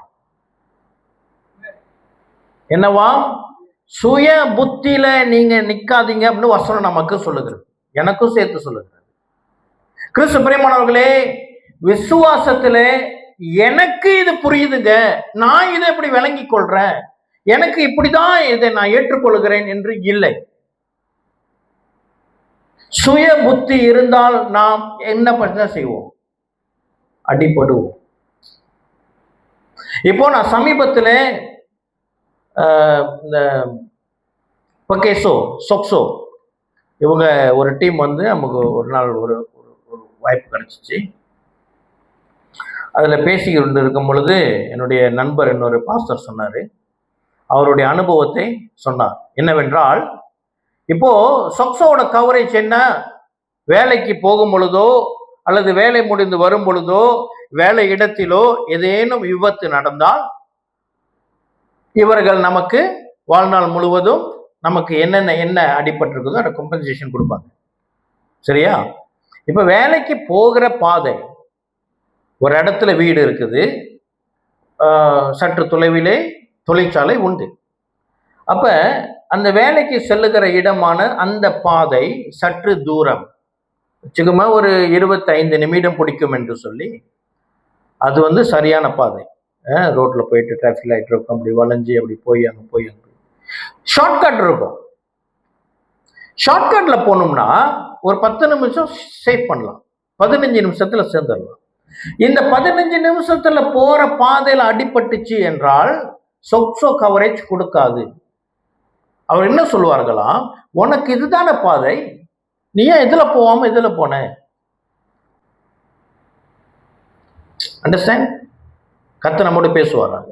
கிறிஸ்து பிரியமானவர்களே, நம்முடைய விசுவாச பாதையிலே என்ன ஆண்டவர் குறிக்கிறாரோ, அது என்ன வசனம் சரியாக நமக்கு என்னத்தை போதிக்கிறதோ அதை நாம் ஆம் என்றும் விசுவாசிக்க வேண்டும். நோ எனக்கு இப்படி பிடிச்சிருக்கு, இந்த வசனம் என்கிட்ட எப்படி பேசுது. பொதுவா எப்படி வரணும், ஏதேனும் ஒரே வசனத்தை எடுத்து நம்ம அதை வாசிச்சு அதை பெற்றுக்கொண்டு விசுவாசிச்சு சுதந்திரித்துக் கொள்கிற விசுவாச அறிக்கை என்றெல்லாம் அநேக காரியங்கள் உண்டு, ஷார்ட்கட்ஸ். அதெல்லாம் செய்யும் பொழுது அது நம்மை விபத்திலே மாட்ட வைக்கும். வேதத்திலே ஒரு காரியத்தை விளங்கிக் கொள்ள வேண்டும்னா நமக்கு அது கான்டெக்ஸ்ட், முழு சாப்டர் வேணும் அல்லது முழு புத்தகம். அந்த தெளிவிலே தான் நம்ம விசுவாசத்திலே நாம் பிடித்து கொள்ள இருக்கிற காரியம் அமைய வேண்டும். ஒரு வசனத்தை பிடித்து கொண்டு கர்த்தர் வார்த்தை தான், ஆனா அது என்ன சொல்ல வருகிறது என்றது அதோடைய தொடர்ச்சியை வாசித்தால் தான் தெரியும். இதுக்கு முன்னுக்கு வந்த காரியத்தை தான் தெரியும். ஒரு வசனம் இருக்கு இல்லையா, கிறிஸ்துவினாலே நான் எல்லாம் செய்ய பலன் உண்டு. எல்லாமே எல்லாம் அல்ல, எல்லாம் நம்ம என்ன நினைக்கிறோம் அது எல்லாம் அல்ல. அதுக்கு முந்தின வசனங்கள்ல ஒரு சில பாயிண்ட்ஸ் கொடுக்கப்பட்டிருக்கு. அதை தான் பவுல் சொல்லுகிறார். எல்லாம் சொல்றது அவர் முன்னாடி சொல்லிய ஒரு சில காரியங்கள், அதுதான் மொத்தமா எல்லாம் என்று சொல்லுகிறார். எல்லாம்னா நம்ம நினைச்ச எல்லாமே அல்ல. விபத்துல மாட்டிக்கொள்ளுவோம், மிகவும் எச்சரிக்கையா இருக்க வேண்டும். அது ஒன்று. என்னது? எப்படி இந்த அக்வயர்ட் டிசபிலிட்டிஸ் வரும், அதாவது நல்ல குழந்தை எப்படி ஊனமான பிள்ளையாக மாறும் அப்படி என்றால், முதல் பாயிண்ட் என்ன பார்த்தோம்? ஆக்சிடென்ட்ஸ், விபத்துகள். இரண்டாவது என்னன்னு சொன்னா நோய் வரும் பொழுது என்ன ஆகும்? நல்ல ஆரோக்கியமான யாரா இருந்தாலும் அவர்கள் ஊனமாக மாறுவதற்கு வாய்ப்பு உண்டு. எனக்கு ஒரு திடீர்னு எனக்கு தோணுது, யார் இங்கே கேட்டிருக்கிறேன், நான் மறதியா இருக்குது. நல்லா பிறந்து நல்லா நார்மலா இருந்த ஒரு நபர் ஒரு 10 வயசுல ஏதோ காய்ச்சல் வந்ததுல இருந்து அவங்க அப்படியே போயிட்டாங்க. அவங்க நடக்க முடியாம பெட் ரீடன். எங்கேயும் நடந்தது, எனக்கு மறதியா இருக்குது. ஓகே. என்னென்ன மாதிரி நோய்கள் வந்துச்சுன்னா ஒரு ஆள் டிசபிலிட்டிஸா ஆக முடியும், அதாவது ஊனமாக முடியும் அப்படி என்றால் என்ன சொல்றாங்க? ஒன்று வந்து ஸ்ட்ரோக். ஸ்ட்ரோக் என்ன தமிழ்ல? பக்கவாதம். பக்கவாதம் வந்துச்சுன்னா என்ன செய்யும்? நம்ம ஊனமாகி விட்டுரும். சரியா? பார்த்துருக்கீங்கன்னா ஸ்ட்ரோக் வந்தவங்க நடக்கும்போது தாங்கி தாங்கி நடப்பாங்க. அப்புறம் கேன்சர் நோய். அப்புறம் என்னன்னு சொன்னால் இந்த டயபெட்டிஸ். ஆர்த்தரிஸ்னா என்னது? என்ன நோய்? அப்படிதான் போட்டிருக்கு. சரி, பரவாயில்ல, டயபெட்டிக்லாம் எடுத்துக்கோமே. டயபெட்டிக் நோய் வந்தாலும் என்ன செய்வாங்க? அவங்களுக்கு ஊனமாகும், கையை காலை வெட்டுவாங்க. உண்டா இல்லையா? இருக்கும். இப்போ அதுக்கு என்ன தீர்வு? இந்த நோயானது விசுவாசத்திலே வரும். நான் எப்படி வரும்னு காட்டுறேன். இப்போ இந்த நோய்கள் நான் சொன்னேன் இல்லையா? ஸ்ட்ரோக்கா இருக்கட்டும், பக்கவாதமா இருக்கட்டும், கேன்சரா இருக்கட்டும், வேற என்ன, இந்த டயபெட்டிக், இந்த மாதிரி நோய்களா இருக்கட்டும், இதுக்கு மூளை காரணம் எங்க ஆரம்பிக்கிறது? எங்க ஆரம்பிக்கிறது? ஒரு ஆளுக்கு எப்படி டயபெட்டிக் வரும்? சாப்பாடு. ஸ்ட்ரோக்கு, பக்கவாதம், கொலஸ்ட்ரால். அது எங்கேருந்து வருது? எடுத்து ஊசி போட்டு கொலஸ்ட்ரால் ஏற்றிக்கிறோமா? உணவு. ஆமா இல்லையா? அப்ப சரியான உணவு இல்லாத இடத்துல நோய்கள் வரும். ஆரோக்கியமான உணவு இல்லைன்னா என்ன வரும்? நோய் வரும். ஆமா இல்லையா? அதை நம்ம ஏற்றுக்கொள்றது கஷ்டம். அதை நான் ஒற்றுக்கொண்டேன்னா நான் இன்னமே வெளுத்து கட்ட முடியாது, அடிச்சு நொறுக்க முடியாது. ஆமா தானே? அந்த மாதிரி ஒரு சூழ்நிலை நம்ம வாழ்ந்துக்க இருக்கிறோம். மெந்த மிஞ்சி கிடக்குது நம்ம நாட்டில் உணவு வகைகள். சரியா? இருந்தாலும் நம்ம சத்தியமாக தான் பேசணும், ஏற்றுக்கொள்ள வேண்டும். உணவு வகைகள் நம்மை நோய்படுத்தும். ஆரோக்கியமற்ற உணவு. சரியா? அப்போ விசுவாசம் நோய் விட்டு போகுமா? Yes, possible. எப்படி? ஆரோக்கியம் இல்லாத உணவு. அப்படி என்றால் ஆரோக்கியமான உணவு எது? வேத வசனம். வேத வசனம் நமக்கு என்னவா இருக்கணும்? உணவாக இருக்க வேண்டும். உலக ஆலோசனைகள் நமக்கு அது ஒரு நல்ல அருமையான ஒரு இருக்குது, நான் சொல்றேன் அப்புறம். Very interesting. அப்ப கிறிஸ்து பிரியமானவர்களே, நமக்கு ஆரோக்கியமான உணவு வேதத்திலிருந்து தான் கிடைக்கணும். வேதத்துல மாத்திரம் அல்ல, வேற எங்கேருந்து கிடைக்கணும் தெரியுங்களா? நம்ம சொந்த சபையிலேருந்து கிடைக்கணும், சொந்த பாஸ்டர்கிட்ட கிடைக்கணும். ஏனென்றால் நாம் எல்லாம் ஆடுகள். கர்த்தர் இந்த மந்தையிலே நம்மை நியமித்திருக்கிறார். இங்கே பாஸ்டர்களே ஆண்டவர் நியமித்திருக்கிறார். இப்ப ஒரு மந்தைக்கு புல்லுள்ள இடங்களுக்கு கூட்டி போறது யாரு? மேய்ப்பன். இப்ப புல்லுள்ள இடங்களுக்கு அந்த சபையுடைய பாஸ்டர் தான் என்ன செய்ய வேண்டும்? உணவு கொடுக்க வேண்டும். இல்ல, எனக்கு யூடியூப்ல நிறைய இருக்குது, அது தீனி. கர்த்தருடைய வார்த்தை தான், நல்ல வார்த்தை தான், நல்ல அனுபவம் வாங்கிய ஊழியக்காரர்கள் தான், தப்பு இல்லை, அது உணவு தான். ஆனா அது ஃபுல் மீல் அல்ல, அது தீனி. நம்ம லஞ்ச் மட்டுமா சாப்பிட்றோம்? லஞ்ச் மட்டுமா சாப்பிட்றோம்? அழகா சாப்பாடு, சோறு, கறி எல்லாம் ஊற்றி என்னென்னலாம் நவுத்துறோம், விதவிதமா நவுத்துறோம். ஒரு ஐஸ்கிரீமை போடுறோம், ஒரு லட்டை போடுறோம், வேற என்னது? அண்டாலாஸ் பிரியாணி, பெம்பு பிரியாணியா? ஓஹோ, இல்லை இல்லை, அதெல்லாம் வீட்டில் உள்ள சமைக்கலாம். அது நான் தீனி சொல்கிறேன், வெளியே. ஆமாம், அன்னைக்கு இருந்துச்சு. என்ன இருந்துச்சு? ஐஸ்கிரீம், கேக் இருந்துச்சோ அன்னைக்கு, பிரியாணி அன்னைக்கு. அதை கொஞ்சம் போட்டுக்கிறது, இதை கொஞ்சம் போட்டுக்கிறது. அதெல்லாம் உணவு தான். ஆனால் வளர்ச்சி கொடுக்கிறது, ஆரோக்கியத்தை கொடுக்கிறது என்ன? அந்த மந்தையிலே அந்த மேய்ப்பன் கொடுக்கிற உணவு கர்த்தருடைய வார்த்தை. நாங்க சொந்தமா பேசல, கர்த்தர் கொடுக்கிற வார்த்தை. இதை சாப்பிடும் பொழுது ஆரோக்கியம் இருக்கும். எனக்கு இந்த உணவு வேணாங்க, இதே தான் வெளியே கிடைக்குது. பட் எந்த மந்தையில இருக்க? அந்த மந்தையில சாப்பிடாம வெளியே போய் தீனியை சாப்பிட்டோம்னா ஆரோக்கியம் வருமா, குறைபாடு வருமா? அம்மா மாருங்க சொல்லுங்க.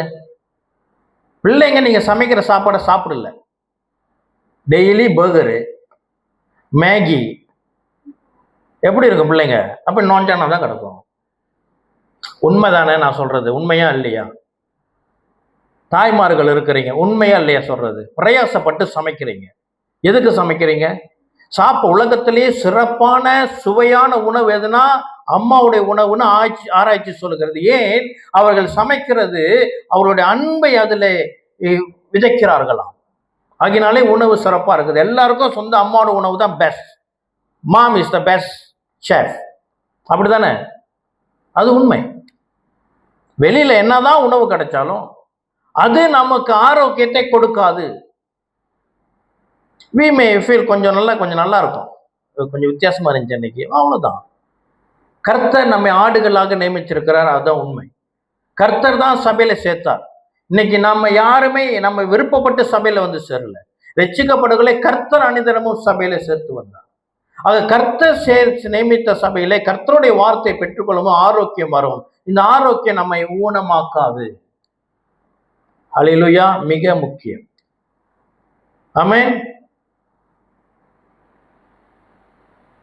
சரி, அடுத்து என்ன? இன்னொரு காரியம், எப்படி இந்த ஊனம் வரும் அப்படி என்றால், ட்ராமானா தமிழ்ல என்ன சொல்றது? அதிர்ச்சியா? ட்ராமான்னு சொல்லி ஒரு இது இருக்கும் இல்லையா, ஹாஸ்பிட்டல்ல கூட வச்சிருப்பாங்க ட்ராமா அப்படின்னு. அதிர்ச்சி சொல்லலாம், அதிர்ச்சி. அப்படியே அவன தமிழ் வார்த்தை என்ன சரியா தெரியல. அதாவது ஏதேனும் விபத்து நமக்கு, அதாவது விபத்து அல்ல, ஏதேனும் நினையாத காரியங்கள் நமக்கு திடீரென்று வரும் பொழுது நம்ம அதிர்ச்சி அடைந்து இது என்ன செஞ்சிடும்? குறைபாடுகளை கொடுத்துருவோம்.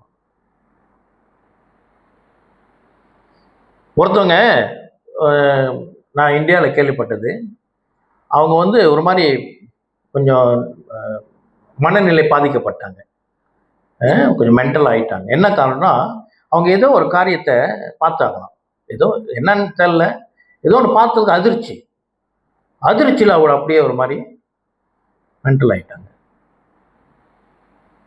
ஆமா இல்லையா? இந்த மாதிரி அதிர்ச்சியில் நமக்கு ஏதேனும் நம்ம நினையாத காரியங்கள் நம்மை தாக்காதபடி இருக்க வேண்டும் என்றால் வசனம் நமக்கு அழகான ஆலோசனை கொடுக்கிறது. என்னவா? இப்ப நம்ம பார்த்திருப்போம், தூக்கத்துல இருக்கோம், நம்ம தூங்கிட்டு இருக்கிறோம், சரியா? தானா எழுந்து இருக்கிறது வேறு. யாராச்சும் தடுப்புன்னு எழுப்புனாங்கன்னா எப்படி இருக்கும்? அப்படி அதுன்னு எழுந்திருப்போம் தானே. எதோ உழுவுது கீழே, எப்படி இருக்கும்? அப்படியே முடிச்சு அப்படியே என்ன நடக்குது? அது ரொம்ப ஆபத்து. அதனால தான் நம்ம இந்த பழக்கம் நமக்கு இருக்கக்கூடாது. பிள்ளைங்களாம் ஞாபகம் வச்சுங்க, நம்ம ஒளிஞ்சிருந்து பயமுறுத்துறது அதெல்லாம் செய்யக்கூடாது. பிராங்க் அது கேடுகட்ட கல்ச்சர். பிராங்க் பண்றது, அந்த அதிர்ச்சியில என்ன வேணுமா நடக்கும். அதுல ஊனமாவதுக்கு வாய்ப்பு உண்டு. அப்ப தூங்கி இருக்கிறவங்களை போயிட்டு எப்படி எழுப்புனா என்ன செய்வாங்க? அப்ப அவங்க அந்த அதிர்ச்சி அடையக்கூடாதுன்னா என்ன செய்யணும்? தூங்கி இருக்கும் பொழுது அவங்களுக்கு தெரியுது ஏதேனும் அவங்க அதிர்ச்சி ஆயிடுவாங்க, முழிச்சாங்கன்னா ஆபத்து என்றால் என்ன செய்யணும்? வசனம் சொல்லுகிறது, விழித்திருந்து ஜெபிங்கள். நமக்கு இந்த மாதிரி என்ன ஒரு செய்தியா இருக்கலாம், என்ன ஒரு திடீர்னு அரசாங்கத்துல வர ஏதோ ஒரு தீர்மானம், குடும்பத்துல ஏதாவது தீர்மானம், ஏதோ வேலை இடத்துல திடீர்னு ஒரு செய்தி வருது, ரிட்ராஷ்மெண்ட் வருது, கம்பெனி பேங்க்ராப்ட் வருது, இந்த மாதிரி நமக்கு தாக்கக்கூடாது என்றால் விழித்திருந்து ஜெபிங்கள். விழிப்பா இருக்கணும். எதுவா இருந்தாலும் நான் விழிச்சுக்கிட்டு தான் இருக்கிறேன். அதுக்கு தூங்காம வந்துடாதீங்க அடுத்த வாரம் எல்லாரும். அப்புறம் இங்கேருந்து பாடத்தான் பாடி தூங்க வைக்கணும். பிசிக்கல் பத்தி சொல்லல, நம்ம ஆவிக்குறை நிலையில விசுவாசத்துல விழித்து இருக்க வேண்டும். இன்னொரு வசனம், அருமையான வசனம், பிலிப்பியர் 4:6-7.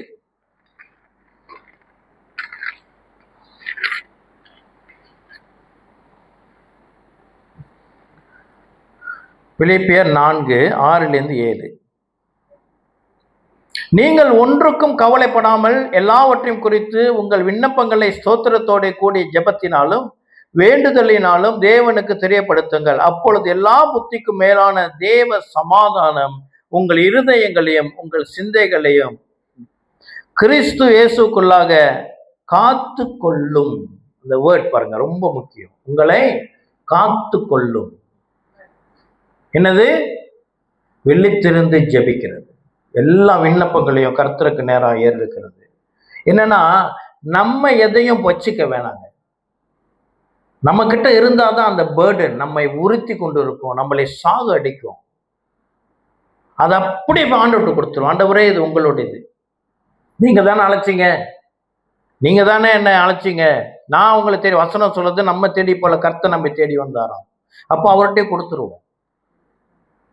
வாழ்க்கையில எதெல்லாம் நம்மளுக்கு நமக்கு பாரமா இருக்கிறதோ கர்த்தர் சமூகத்துல உட்கார்ந்ததோ, இந்த 6வது வசனம் பிலிப்பியர் 4:6 மறுபடியும் வாசிக்கிறேன். நீங்கள் ஒன்றுக்கும் கவலைப்படாமல். இப்ப ஒன்றுக்கும் கவலைப்படாமனா எஸ் மைண்ட்ல வைங்க, எதெல்லாம் எனக்கு கவலையா இருக்குது, எதெல்லாம் கவலை. எல்லாம் யாரும் கவலை இல்லாதவங்க அரைச்சிருக்கீங்களா? கவலை இல்லாதவங்க அரைச்சிருக்கிறீங்களா? எல்லாரும் கவலை இருக்குதானே? இந்த கவலை, இந்த வசனம் அந்த கவலை சொல்லுது. என்னை பத்தி சொல்லுது, உங்களை பத்தி சொல்லுது. யார்கிட்ட பேசிக்கிறதுக்கு தெரியுமா? இதோ சபைக்கு வெளியே இருக்கவங்கள்ட்ட அல்ல, இங்க உள்ளவர்கள். சபைக்கு எழுதப்பட்டது என்னவாம்? நீங்கள் ஒன்றுக்கும் கவலைப்படாமல் எல்லாவற்றையும் குறித்து. எது பறிச்சீங்க? நான் ஒரு முறை ஜெபிச்சிருக்கேன். நான் அப்புறம் ஆண்டோட மனம் வருந்தினேன். என்னன்னா, இந்த பிசினஸ் செய்யும் பொழுது இந்த பொருளாதாரம் டெய்லி தேவை இருக்கும், டெய்லி செக் கிளியர் பண்ணும், டெய்லி இருக்கும். அப்போ ஆண்டவர் நம்பி இருந்தோம்னா அவரு நமக்கு ஏற்ற மாதிரி வேலை செய்ய மாட்டாரு. எனக்கு இன்னைக்கு வேணும் 2000 இல்லைன்னா கிடைக்காது, அவரு வேலையை பாரு அப்படின்ட்டு. அப்போ நான் ஆண்டவர்கிட்ட சொன்ன, ஆண்டவரே, நீங்க எனக்கு எல்லாத்திலும் நீங்க தான் கர்த்தர், ஆனா இந்த ஃபைனான்ஸ் மட்டும் நானே பார்த்துக்கிறேன் ஆண்டவரே. உங்களை நம்பின வேலைக்கு ஆக மாட்டேங்குது. நானா யாரு கையை காலை பிடிச்சி, ஐயோ ஐயா காசு கொடுங்க அப்படின்னா கையை காலை பிடிச்சி நானே கேட்டுக்கிறேன். நான் உண்மையிலேயே கர்த்தர் பயந்து சொல்றேன், ஜெபம் பண்ண. அப்புறம் மனம் வருந்தேன். அவர் வல்லவர். ஆமென். அவருக்கு லேசான காரியம் பலவானுக்கு உதவுகிறதும் பலனற்றவனுக்கு உதவுகிறதும் உமக்கு லேசான காரியம். யாரோட ஜெபம்? கிங் ஆசா. அல்லேலூயா, ஆமென். அப்புறம் முன்ன வாசிக்கிறேன். நீங்கள் ஒன்றுக்கும் கவலைப்படாமல் எல்லாவற்றையும் குறித்து உங்கள் விண்ணப்பங்களை ஸ்தோத்திரத்தோட, ஸ்தோத்திரமா, நன்றியோட, மகிழ்ச்சியா, ஸ்தோத்திரம், கவலையோட ஸ்தோத்திரம் சொல்லுவோம், சந்தோஷத்தோட கூடிய ஜெபத்தினாலும் வேண்டுதலினாலும் தேவனுக்கு தெரியப்படுத்துங்க. அப்பொழுது எல்லா புத்திக்கும் மேலான தேவ சமாதானம் உங்கள் இருதயங்களையும் உங்கள் சிந்தைகளையும் கிறிஸ்து இயேசுக்குள்ளாக காத்து கொள்ளும். நீங்கள் தாக்கப்பட மாட்டீர்கள், உங்கள் விசுவாசம் ஊனமடையாது. ஹல்லேலூயா, ஆமென். சரி, நம்ம என்ன செய்வோம்? மறுபடியும் முதல்ல வாசித்த எபேசியர் 4:11 வருவோம். அங்க என்ன நமக்கு ஒரு இலக்கு கொடுக்கப்பட்டிருக்கிறது. என்ன அந்த இலக்கு? நாம் கிறிஸ்துவை போல மாற வேண்டுமாம், கிறிஸ்துவுடைய நிறைவான வளர்ச்சியின் அளவுக்கு தக்க பூரண புருஷராக வேண்டுமாம். சரியா? இது நம்முடைய இலக்கு, நம்முடைய விசுவாசத்துடைய இலக்கு என்ன? நாம் பூரண புருஷனாக மாற வேண்டுமாம். சரியா? அப்ப அதோடைய எப்படி, இந்த ப்ராசஸ் எப்படிங்க சாத்தியம்? எப்படி ஆண்டவர் செய்ய போகிறார்? அப்படி என்றால், அதாவது ஒரு குழந்தைக்கு அவர் ஆரோக்கியமான உணவு கொடுக்கணும், அந்த குழந்தை வளர்ந்து என்ன போலவே இருக்கணும் அப்படின்னா அந்த திட்டத்தை பிள்ளைக்கு ஒன்றும் தெரியாது. நான் தான் அவங்களுக்கு ஏற்பாடு பண்ணணும். நீ இன்னைக்கு இதை சாப்பிடணும், நீ இதை செய்யணும், நீ இந்த வேலையை பழகணும், நீ இதை படிக்கணும், படிச்சா நீ என்ன போலவே வருவாய். ஆமா இல்லையா? ஒரு அப்பா எலக்ட்ரிஷியன் பிள்ளைய எலக்ட்ரிஷியனா வளர்க்கணும் அப்படின்னா அவர் மெக்கானிக்கல் படிக்க அனுப்புவாரா? கம்ப்யூட்டர் படிக்க அனுப்புவாரா? இல்ல, எலக்ட்ரிக்கல் தான் படிக்க அனுப்புவாரு. அப்போ இங்க அவரை போல மாறணும் என்றது அவர் சித்தம் என்றால் அவர் தான் நம்மை நடத்துவார். எப்படி நடத்துகிறார் என்று அடுத்த வசனங்கள் கூறுகிறது. அழகான வசனங்கள். பரிசுத்தவான்கள் சீர்ப்பு 12, 11 வாசிச்ச 12. பரிசுத்தவான்கள் சீர்பொருந்தும் பொருட்டு சுவிசேஷ ஊழியத்தின் வேலைக்காகவும் கிறிஸ்துவின் சரீரமாகிய சபையானது பக்தி விரித்து அடைவதற்காகவும் அவர் சிலரை அப்போஸ்தலராகவும் சிலரை தீர்க்கதரிசிகளாகவும் சிலரை சுவிசேஷகராகவும் சிலரை மேய்ப்பராகவும் போதகராகவும் ஏற்படுத்தினார். அல்லேலூயா. எப்படி ஒரு விசுவாசி பூரண புருஷர் ஆகணும் அப்படின்றால் கர்த்தர் இந்த 5 வித ஊழியர்களை சபையில எழுப்பி இருக்கிறார். வெளியே இருக்கிறவர்கள் அல்ல. I know that prophet. அவர் வார்த்தை கொடுக்கிறாரு. சாரி, அவர் உனக்கு இல்லை, உனக்கு ப்ராஃபட் சபையில வச்சிருக்கிறார். அவர் நல்லா டீச் பண்றாருங்க. எஸ், உண்மை. ஆனா அவர் உனக்கு இல்லை, அது அவங்களுக்கு. உனக்கு சபைக்குள்ள வச்சிருக்கிறார். நான் சொல்லல, வசனம் சொல்லுது. ஹல்லேலூயா. ஆக சபையில இருக்கு. நான் இது 5-fold மினிஸ்ட்ரி ரொம்ப போவோம். இதுல இந்த ஒரு காரியத்தை டச் பண்ண விரும்புகிறேன். என்னது? போதகர்கள். போதகர்களுடைய பொறுப்பு சபையில என்னவா இருக்க வேண்டும்? சபையிலே இந்த போதகர் என்னது? டீச்சிங்ஸ் இவங்க தான் கொடுக்கணும். இவங்க கொடுக்கிற வார்த்தை, இவங்க கொடுக்கிற போதனை சரியா இல்லை அப்படின்னா என்னது? சபை விசுவாசிகள் ஊனமடைவார்கள். பொறுப்பு சபைக்கு கேட்கிற பொறுப்பு, ஊழியக்காரர்கள் பொறுப்பு சரியான உணவை கொடுக்க வேண்டிய பொறுப்பு. அப்ப ஊழியக்காரர்கள் போதர்கள் சரியான உணவு கொடுக்கணும். எந்த உணவை கொடுக்க கூடாது என்றும் விசுவாசிகள் நீங்களும் அறிந்திருக்கணும், நானும் அறிந்திருக்கணும். அதுல ஒரு சில காரியங்களை நான் பேச விரும்புகிறேன். என்ன அப்படி என்றால், இப்ப முதல்ல என்ன பார்த்தோம்? சங்கீதம் 119 என்னது? அவருடைய வார்த்தை, அவருடைய வசனம் என் காலுக்கு தீபமாகவும் என்னுடைய பாதைக்கு வெளிச்சமாய் இருக்கிறது. வசனம், சரியான வசனத்தை போதகராக இருக்கிற நாங்கள் கொடுக்க வேண்டும். ஆமென். எதை கொடுக்க கூடாது? ஃபாலோ பண்ண முடியுது தானே? சீக்வன்ஸ் கரெக்டா வந்தீங்களா? ஆமென். கொஞ்சம் கஷ்டமா இருந்துச்சுன்னா யூடியூப்ல போடுவோம், மறுபடியும் தயவு செய்து கேளுங்க. சரியா? ஆதி திருச்சபையிலே இந்த பிரச்சனை இருந்தது. சபை கள்ள போதகளினாலே நிரம்பப்பட்டது. கலாத்தியர்ல இருந்த ஒரு நிலைமை என்ன? கள்ள போதனை. கலாத்திய சபை மட்டுமல்ல, எல்லா சபைகளிலும் இந்த பிரச்சனை நுழைந்தது. கள்ள போதனை சபைகளிலே இருக்கக்கூடாது. விசேஷமாக என்னது? நியாயப்பிரமாணத்தில் இருக்கிறபடி நீ இதை செய்யணும், நீ அதை செய்யணும், இதை செய்யணும், அது செய்யணும், அது இருக்கக்கூடாது. நம்ம கலாத்தியம் ரொம்ப பார்த்துட்டோம், அதனால ஆழமா போகல. இன்னும் ஒன்று அருமையான காரியம் இருக்குது. மத்தேயு 13வது அதிகாரம். அது அன்னைக்கு தான் பேசினேன், மறுபடியும் இந்த சப்ஜெக்டில் அது வருது. ஒரு ஓமையை சொல்லுகிறார். மத்தேயு 13வது அதிகாரம் 24, 25. மத்தேயு 13, 24, 25. வேறொரு ஓமையை அவர்களுக்கு சொன்னார். பரலோக ராஜ்யம் தன் நிலத்தின் நல்ல விதையை விதைத்த மனுஷனுக்கு ஒப்பாய் இருக்கிறது. மனுஷன் நித்திரை பண்ணுகையில் அவருடைய சத்துரு வந்து கோதுமைகளுக்குள் களையை விதைத்து விட்டு போனான். என்னென்றால், கிறிஸ்து பிரியமானவர்களே, கோதுமை விதைக்க வேண்டிய இடத்துல கோதுமை தான் இருக்கணும். கோதுமை இருக்கிற இடத்துல கோதுமை தான் இருக்கணும். அந்த இடத்துல எவ்வளவு அழகான வேறு ஒரு பயிர் என்ன இருக்கலாம்? ஒரு ரோஜா செடியா இருக்கலாம், ஒரு மல்லிகைப்பூ செடியா இருக்கலாம். அது கோதுமை வயல்ல வந்துச்சுன்னா அது களை, அது பிடுங்க தான் படணும். அப்போ இந்த போதகர்மார்களுடைய பொறுப்பு என்ன? ஜனங்களை பிரியப்படுத்துகிற மாதிரி அழகான செய்தியை, வேதத்தில் இல்லாத காரியத்தை நுழைக்க கூடாது. நுழைத்தால் அது களை. அதை விசுவாசிகள் சாப்பிடும் பொழுது நோயுற்று விசுவாசம் ஊனமடையும். இன்னொன்று, மார்க் 7வது அதிகாரம், மார்க் 7, 1-9. இந்த வசனம் தான், இதுதான் என்னுடைய மைய வசனம். இதை தியானிக்கும் பொழுதுதான் இந்த ஹோல் டீச்சிங் வந்தது. மார்க் 7, 1-9 நான் முழுமையாக வாசிக்கிறேன். எருசலேமிலிருந்து வந்த பரிசேயரும் வேத பார்க்கரில் சிலரும் அவரிடத்தில் கூடி வந்தார்கள். அப்பொழுது அவருடைய சீஷரில் சிலர் கழுவாத அசுத்த கைகளாலே போஜனம் பண்ணுகிறதை அவர்கள் கண்டு குற்றம் பிடித்தார்கள். ஏனெனில் பரிசேயர் முதலிய யூதர் அனைவரும் முன்னோர்களின் பாரம்பரியத்தை கை கொண்டு அடிக்கடி கை கழுவினால் ஒழிய சாப்பிட மாட்டார்கள். கடையிலிருந்து வரும்போதும் ஸ்நானம் பண்ணாமல் சாப்பிட மாட்டார்கள். அப்படியே செம்புகளையும் கிண்ணங்களையும் செப்பு குடங்களையும் மனைகளையும் கழுவுகிறதும் அல்லாமல் வேறு அநேக ஆசாரங்களை கை கொண்டு வருவார்கள். அப்பொழுது அந்த பரிசேயரும் வேத பாரகரும் அவரை நோக்கி, உம்முடைய சீஷர்கள் முன்னோர்களின் பாரம்பரியத்தை மீறி ஏன் கை கழுவாமல் சாப்பிடுகிறார்கள் என்று கேட்டார்கள். அவர்களுக்கு அவர் பிரதியுத்தரமாக, இந்த ஜனங்கள் தங்கள் உதடுகளினால் என்னை கனம் பண்ணுகிறார்கள், அவர்கள் இருதயமோ எனக்கு தூரமாய் விலகி இருக்கிறது என்றும், மனுஷருடைய கற்பனைகளை உபதேசங்களாக போதித்து வீணா எனக்கு ஆராதனை செய்கிறார்கள் என்றும் எழுதியிருக்கிற பிரகாரம் மாயக்காரராகிய உங்களை குறித்து ஏசாயா நன்றாய் தீர்க்கதரிசனம் சொல்லி இருக்கிறான்.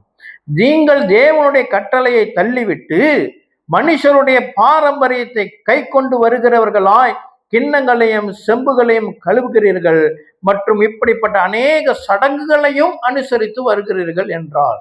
பின்னும் அவர் அவர்களை நோக்கி, நீங்கள் உங்கள் பாரம்பரியத்தை கை கொள்ளும்படிக்கு தேவனுடைய கட்டளைகளை உயர்த்தனமாக்குனது நன்றாய் இருக்கிறது. பாரம்பரியம் மறுபடியும் ஊனமல்லாத ஆரோக்கியமாக பூரண புருஷராக பூரணமாக கர்த்தர் நம்மை மறுபடியும் பிறக்க வைத்திருக்கிறார். இந்த ஆரோக்கியமான பூரணம் ஊனம் அடையக்கூடாது என்றால் நம்முடைய உபதேசத்திலே நம்முடைய விசுவாசத்திலே பாரம்பரியம் இருக்கக்கூடாது. ஆகையினால்தான் இங்க இருக்கிற அநேகர் பாரம்பரிய சபையிலிருந்து ரட்சிக்கப்பட்டு வந்து, ஹல்லேலூயா, கர்த்தர் நல்லவர். பாரம்பரியம் இருக்கிற உலகத்துல இருக்கிற பாரம்பரியம் நல்ல காரியம்தான், ஆண்டவர் அது கெட்டது. சொல்லுங்க, எத்தனை பேர் கை கழுவாம சாப்பிடுறீங்க? கை கழுவாம சாப்பிடுறது யாரு இருக்கிறா? எல்லாரும் கை கழுவி தானே சாப்பிட்றோம். நல்ல உபதேசம் தானே. ஆண்டவர் என்ன சொல்றாரு? ஆண்டவர் சொல்றாரு என்னது? அதை தள்ளி போடுங்கயா. அப்ப ஆண்டவர் இதுல என்ன நம்ம கற்றுக்கொள்கிறோம் என்றால், ஆண்டவருடைய போக்கஸ், அவருடைய திட்டம், அவர் நம்முடைய எதிர்பார்க்கிறது என்ன தெரியுமா?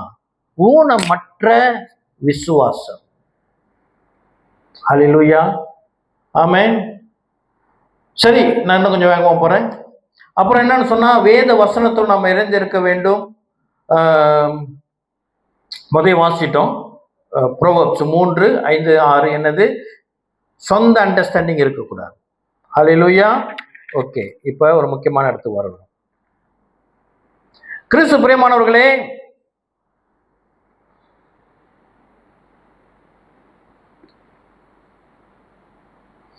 இந்த ஊனம் என்பது, விசுவாசத்திலே ஊனம் வந்தது என்றால் நமக்கு ஆசாரிய ஊழியம் கிடையாது. ஆமென். விசுவாசத்துல ஊனம் இருக்கிறது என்று சொன்னால் நாம் ஆசாரிய ஊழியம் செய்ய முடியாது. அப்படித்தானே? வேதம் அப்படிதான் தெளிவாக சொல்கிறது. வெளிப்படுத்தின விசேஷம் 1:6 என்ன வாசித்தோம்? கர்த்தர் நம்மை ராஜாக்களாகவும் ஆசாரியர்களும் தெரிந்திருக்கிறார். இப்ப 5வது அதிகாரத்துக்கு போவோம். வெளிப்படுத்தின விசேஷத்துல 5வது அதிகாரத்திலே அங்கு 9வது வசனம் 10வது வசனத்துல ஒரு அருமையான காரியம் இருக்குது. என்ன? ஒரு புஸ்தகம் சுருள் இருக்கிறது, அதை ஆட்டுக்குட்டியானவர் திறந்து படிக்கிறார். இந்த காரியங்களை வாசிக்கும் பொழுது 9வது வசனம் சொல்லுகிறது, தேவரே புஸ்தகத்தை வாங்கவும் அதன் முத்திரைகளை உடைக்கவும் பாத்திரராய் இருக்கிறீர். இது ஒரு பாடல், இது ஒரு பாடல. தேவரே புஸ்தகத்தை வாங்கவும் அதன் முத்திரைகளை உடைக்கவும் பாத்திரராய் இருக்கிறீர். ஏனெனில் நீர் அடிக்கப்பட்டு சகல கோத்திரங்களிலும் பாஷைகளிலும் பாஷைக்காரர்களிலும் ஜனங்களிலும் ஜாதிகளிலும் இருந்து எங்களை தேவனுக்கென்று உம்முடைய இரத்தத்தினால மீட்டு கொண்டீர். யார் இந்த கூட்டம்? யார் இந்த கூட்டம்? என்ன?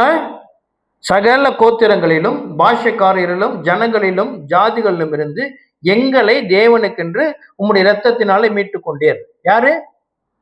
நம்ம தான். சபை சபை பரலோகத்தில் இருக்கிறது. சரியா? அடுத்த வசனம், எங்கள் தேவனுக்கு முன்பாக எங்களை ராஜாக்களும் ஆசாரிகளும் ஆக்கினீர், நாங்கள் பூமியிலே அரசாளுவோம் என்று புதிய பாட்டை பாடினார்கள். கிறிஸ்து பிரியமானவர்களே, இந்த ரட்சிக்கப்பட்ட சபையில மேலே பரலோகத்திலே ஒரு காரியத்தை அறிக்கை செய்கிறார்கள். என்ன? கர்த்தரைகளை ஆசாரியரா ஆக்கியிருக்கிறேன்.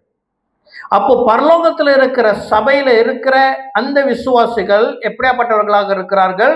இந்த ஆசாரியத்துவத்தை இழக்காதவர்கள். பரலோகத்துல அவங்க எப்படி இருக்கிறாங்க? ஆசாரியர்களாக இருக்கிறார்கள். அப்படி என்றால் அவங்களுடைய உலகத்தின் விசுவாச வாழ்க்கை ஊனமற்ற விசுவாசம். அப்படி என்றால் பூமியிலே விசுவாசம் ஊனமாயிற்று என்றால் பரலோகத்திலே இடமில்லை.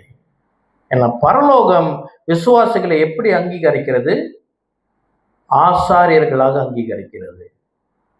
விசுவாசத்திலே ஊனம் உள்ளவர்கள் ஆசாரிய ஊழியம் செய்ய முடியாது என்றால் பரலோகத்திலே நம்மை ஆசாரியர்களாக அங்கீகரிக்கவில்லை என்றால் பரலோகத்திலே நமக்கு இடமில்லை. அப்ப இது மிகவும் மிகவும் கண்டிப்பான ஒரு போதனை. விசுவாசத்திலே ஊனம் இருக்கக்கூடாது. விசுவாசத்தை ஊனப்படுத்துகிற காரியம் 3 காரியம் பார்த்தோம். என்னது? விபத்து, வேற என்ன? விபத்து, நோய்கள், அப்புறம் அதிர்ச்சி, கவலை, இந்த மாதிரி காரியங்கள். இது 3ம் இருந்துச்சுன்னா விசுவாசம் ஊனமடையும். இதிலிருந்து நம்மை விலக்கி காக்க வல்லவர் கர்த்தர். இதுல வருகிற மேன்மை என்ன? நான் ஒன்று சொல்லுகிறேன். கிறிஸ்து பிரியமானவர்களே, இப்போ ஒரு ஊனமுடைய ஒரு நபர், சரியா, அவர் என்னென்னலாம் நன்மைகள் அனுபவிக்க முடியும்? ஒரு ஊனமாக இருக்கிறவர், எனி பிசிக்கல் டிசபிலிட்டிஸ், நம்மளை போல அவரால் சாப்பிட முடியுமா? நம்மளை போல எங்க வேணுமாலும் போயிட்டு வர முடியுமா? நல்ல, அதாவது நம்மள இல்லை, பொதுவாக சொல்ற நல்ல நபர், ஆரோக்கியமானவர் போல எங்கேயும் பயணிக்க முடியுமா? எங்க நன்மைகள் இப்போ வச்சுக்குமா, ஒரு இதுக்கு போறீங்க, என்னது, ஃபன்ஃபேர், அங்கே ரோலர் கோஸ்டர் அதெல்லாம் இருக்கு இல்லையா, அது நம்ம எதிரெல்லாம் நம்ம என்ஜாய் பண்ணுறோம். இதை ஊனம் உள்ளவங்க செய்ய முடியுமா? முடியாது. கிறிஸ்து பிரியமானவர்களே, வேதத்திலே புதிய ஏற்பாட்டில் விசேஷமாக சபைக்காக கர்த்தர் அநேக ஆசீர்வாதங்களையும் நன்மையும் வைத்திருக்கிறார். விசுவாசல ஊனம் அடைந்தோம் என்றால் இந்த நன்மைகளையும் இந்த ஆசீர்வாதங்களையும் நாம் அனுபவிக்க முடியாது. பார்க்கலாம், அவ்வளவுதான், அனுபவிக்க முடியாது. கை கட்டினது வாய்க்கு வரல, அந்த கதைக்கு போயிடும். ஏன் இன்னும் குறைபாடு, ஏன் இன்னும் இந்த பிரச்சனை என்றால் இன்று கர்த்தர் நம்மோடு பேசுவாராக. நம் விசுவாசத்தை உறுதிப்படுத்துவோமாக. அல்லேலூயா. கண்களை மூடி ஜெபிப்போம். நல்ல ஆண்டவரே, இதனால கூட கர்த்தருடைய வசனத்தை நாங்கள் ஆழமாய் தியானிக்கவும், இந்த வேத வசனத்திலிருந்து நாங்கள் ஆலோசனைகளை பெற்றுக்கொண்டு சத்தியத்தை சத்தியமாக போதிக்கவும் கேட்கவும் கூட கர்த்தர் கிருபை பாராட்டினதுக்காக நன்றி செலுத்துகிறேன். பிதாவே, ஒருவேளை எங்களுடைய விசுவாசம் ஊனமுற்ற நிலையில இருக்கிறது என்று சொன்னால் தகப்பன் இந்த நாளில் எங்கள் மேல் இரக்கமாய் இருந்து எங்கள் மீறுதல்களையும் தவறுகளையும் எங்களுடைய வாழ்க்கை முறைகளையும் கர்த்தர் மன்னிப்பீராக. கர்த்தருக்கு நேராக, கர்த்தருடைய இருதயத்துக்கு நேராக எங்கள் வாழ்க்கை அமைய, எங்கள் விசுவாசம் அமைய கர்த்தருடைய ஆவியானவர் எங்களை பலப்படுத்துவீராக. தாழ்த்தி ஒப்பு கொடுக்கிறோம். வந்திருக்கிற நம்முடைய பிள்ளைகளை யாவரையும் இயேசு கிறிஸ்துவினால் ஆசீர்வதித்து இந்த நாளுடைய வேத வசனம் எங்களுக்கு 30ஆகவும் 60ஆகவும் 100ஆகவும் வாழ்க்கையில கனி கொடுக்க, இன்று முதல் எங்களுடைய வாழ்க்கையில ஒரு புதிய திருப்பம் வரும்படி இந்த ஊனமுற்ற நிலை மாறி ஆரோக்கியமான ஆசாரியர்களாக நாங்கள் மாறத்தக்க கர்த்தர் நம்முடைய கிருபையை இந்த மேல் சபைகள் மேல் ஊற்றும்படிக்காக ஜெபித்து ஒப்பு கொடுக்கிறேன். இயேசு கிறிஸ்துவின் நாமத்தினால் ஏற்றுக்கொள்ளும் எங்கள் ஜீவனுள்ள நல்ல அப்பாவே, ஆமேன், ஆமேன், ஆமேன்.